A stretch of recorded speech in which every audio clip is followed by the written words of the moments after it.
Il y a plusieurs études qui disent que les personnes qui vivent avec une déficience intellectuelle ont souvent une moins bonne santé que la population générale.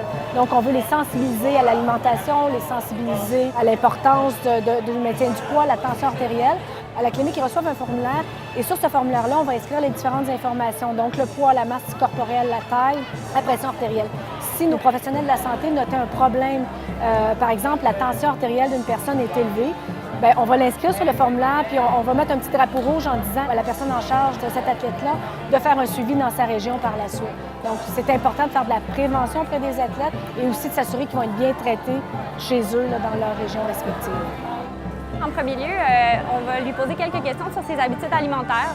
Donc vraiment très simple, consommation en calcium, en boissons sucrées. Ensuite, on va faire goûter à l'athlète une boisson pour sportifs qui a été faite à base de jus d'orange et de sirop d'érable, qui est fait maison, donc super intéressante nutritivement parlant. Et ensuite, on passe à un atelier plus éducationnel sur la nutrition en général, donc classer des aliments comme étant sains et malsains. C'est vraiment important que l'athlète se nourrisse bien, en fait, pour bien performer. Donc, c'est un peu de ça qu'on va s'occuper, de moduler ses habitudes de vie au travers de l'alimentation. Tous les athlètes ont l'air intéressés, ils ont l'air contents qu'on soit là pour leur donner de l'information, pour leur poser des questions. Ça montre qu'on s'intéresse à eux puis qu'on s'intéresse à leur santé.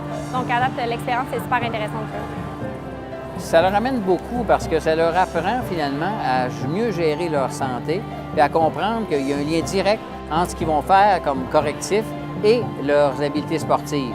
Et puis, ça aide la personne aussi à se dire, ce que j'ai appris là me sert dans ma propre vie, parce que je ne suis pas toujours un athlète, mais dans mes vies courantes, gérer ma santé, c'est aussi important.